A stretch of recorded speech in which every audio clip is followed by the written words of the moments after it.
Assalamualaikum warahmatullahi wabarakatuh. Perkenalkan, nama saya Nadia Lilfalak, NIM 2021-41023, kelas Argoteknologi. Di sini saya akan menjawab soal ujian kompetensi bahasa Indonesia. 1. Jelaskan pola bentuk gabungan terkait dan tuliskan kembali bentuk gabungan terkait berikut ini. Kata bentuk terikat adalah bentuk bahan yang harus digabungkan dengan unsur lain, dipakai dan memiliki makna yang jelas. Adikuasa, catur tunggal, dwiwarna, kontrarevolusi, purnawirawan, saptakrida, subbagian. 2. Jelaskan bentuk penalaran deduktif dan bentuk penalaran induktif. Berikan contoh penalaran. Penalaran deduktif adalah proses penalaran untuk menarik kesimpulan berupa prinsip atau sikap yang berlaku khusus berdasarkan atas fakta-fakta yang bersifat umum. Contohnya, masyarakat Indonesia konsumtif atau umum dikarenakan adanya perubahan arti sebuah kesuksesan atau khusus dan kegiatan imitasi atau khusus dari media-media hiburan yang menampilkan gaya hidup konsumtif sebagai prestasi sosial dan penanda status sosial. Penalaran induktif adalah paragraf yang diawali dengan menjelaskan permasalahan-permasalahan khusus, mengandung pembuktian atau contoh-contoh fakta yang diakhiri dengan kesimpulan yang berupa pernyataan umum. Contoh, pada saat ini remaja lebih menyukai tarian-tarian barat seperti breakdance, shuffle, salsa, dan modern dance dan lain sebagainya. 3. Jelaskan dan berikan contoh transkripsi dan transliterasi. Transkripsi adalah pengalihan tuturan yang berwujud bunyi ke dalam bentuk lisan. Berikut ini adalah contoh Jongjowakal hasil penelitian Wiwi Kartiwi. Transliterasi Kamus Besar Bahasa Indonesia adalah menyalahi dengan mengganti huruf dari abjad yang satu ke abjad yang lain. Contohnya sebagai berikut. Nomor 4. Jelaskan penomoran bagian karangan berikut ini. Perbaikilah menurut Anda masih ada penulisan yang salah. Penomoran dengan angka Arab menggunakan sistem digital. Angka terakhir dalam sistem digital tidak berikan titik. Akan tetapi bila satu angka diberi tanda titik.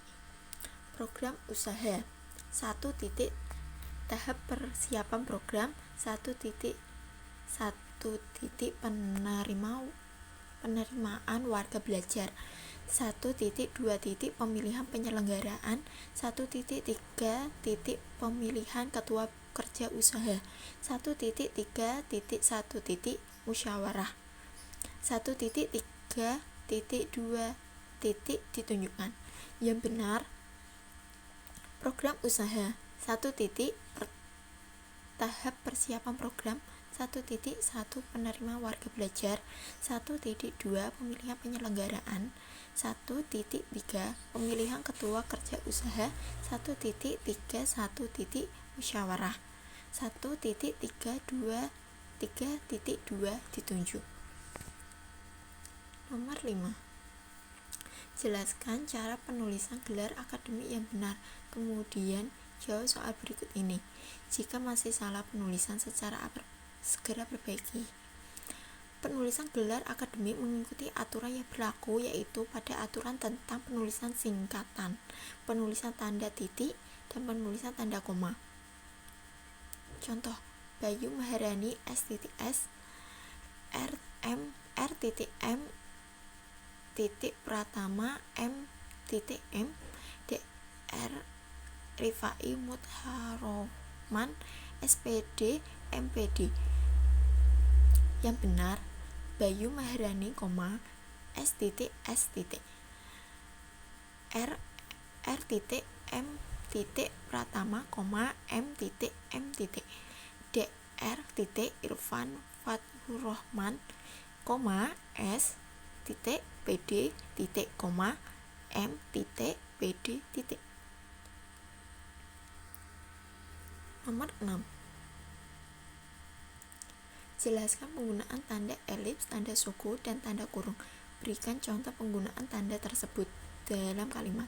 Tanda elips pemakaian untuk menunjukkan bahwa dalam suatu kalimat atau kutipan ada bagian yang dihilangkan, misalnya penyebab kemerosotan titik-titik akan diteliti lebih lanjut. Dalam Undang-Undang Dasar 1945 disebut bahwa bahasa negara ialah titik-titik lain luput dari ikannya. Tanda hubung digunakan untuk menyambung suku-suku kata dasar yang terpisah oleh pengganti baris titik.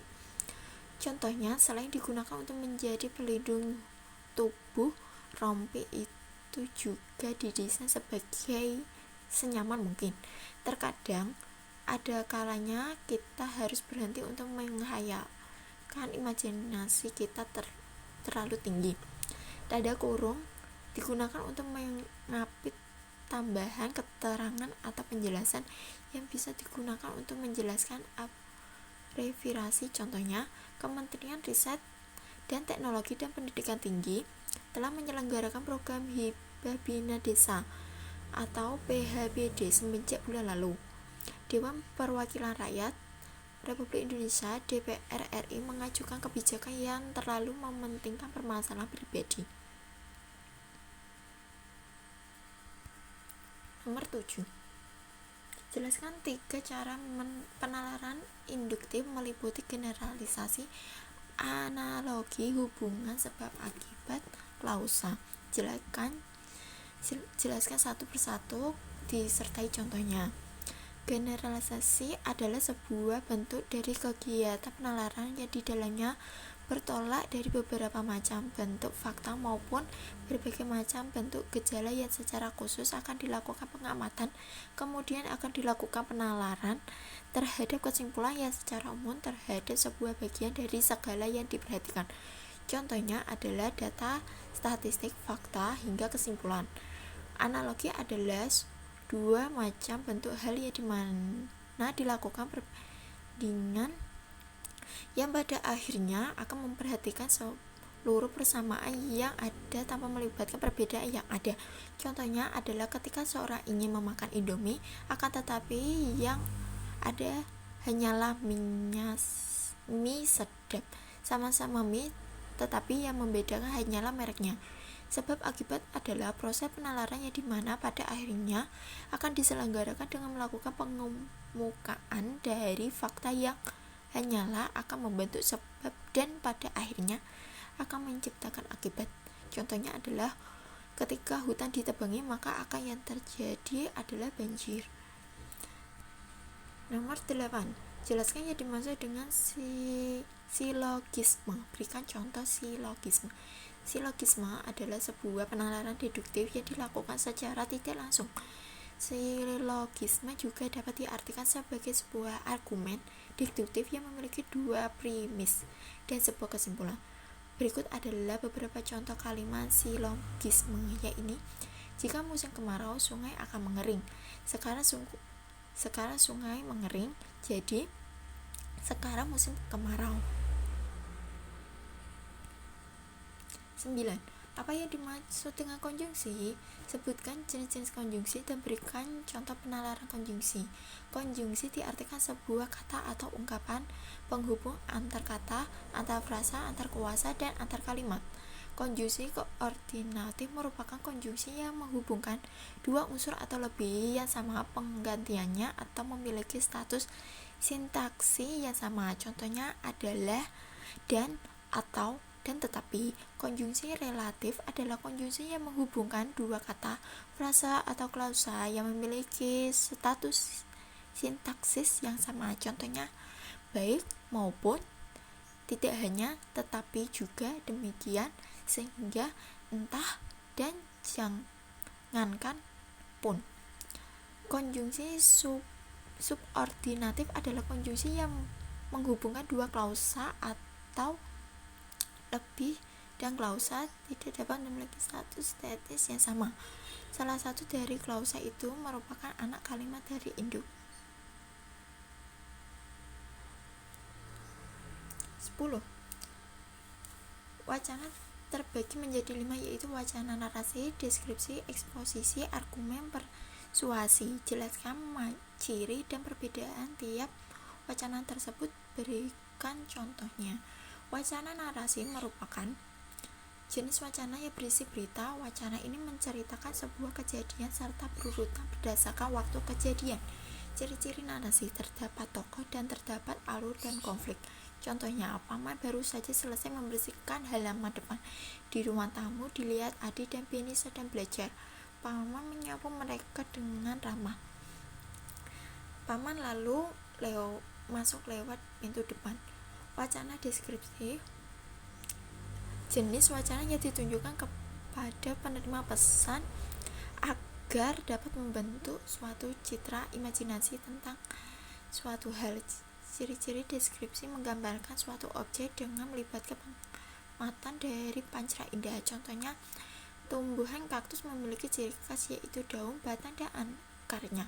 Daun berbentuk duri, batangnya tebal berlapis lilin, akarnya tumbuh memanjang. Wacana eksposisi merupakan jenis wacana untuk suatu hal kepada penerima pembaca agar yang bersangkutan memahami dalam wacana ini. Diperluas proses berpikir. Ciri-ciri eksposisi: menyajikan informasi tentang suatu hal-hal berdasarkan fakta. Contohnya, buah pepaya memiliki banyak manfaat bagi kesehatan. Buah pepaya mengandung papain dan serat yang dapat membantu mengatasi gangguan pencernaan. Kandungan vitamin C dalam buah pepaya dapat memperbaiki sistem imunitas tubuh. Sementara itu, biji pepaya juga mengandung fluorid untuk menjaga kesehatan ginjal. Wacana argumentasi merupakan jenis wacana yang berusaha mempengaruhi pembaca atau pendengar atau menerima pernyataan yang diperhatikan, baik yang didasarkan pada logistik maupun emosional. Ciri-ciri argumentasi: berisi pendapatan yang didukung dengan data dan berusaha meyakini pembaca dengan data yang disajikan. Contoh, kerukunan warga sekolah harus dipupuk agar tercipta suasana belajar yang nyaman, menyenangkan. Dalam hal ini, partisipasi seluruh warga sekolah sangat diharapkan. Untuk menjalin kerukunan tersebut harus dilakukan di setiap bentuk kegiatan. Sikap saling menghargai antar warga sekolah merupakan kunci utama. Wacana persuasi merupakan wacana yang bertujuan untuk melakukan tindakan suatu yang diharapkan mempengaruhi penuturannya. Ciri-ciri persuasi: berisi ajakan kepada pembaca. Contoh, perpustakaan merupakan sumber belajar yang menyediakan berbagai bacaan tersebut, misalnya buku, kamus, majalah, dan tabloid. Di perpustakaan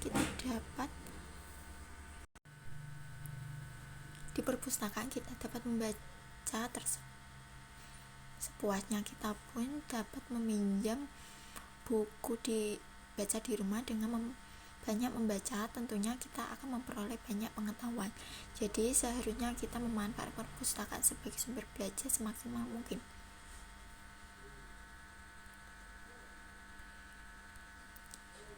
Sekian, terima kasih. Itu tadi adalah presentasi dari saya. Sekian, wassalamualaikum warahmatullahi wabarakatuh.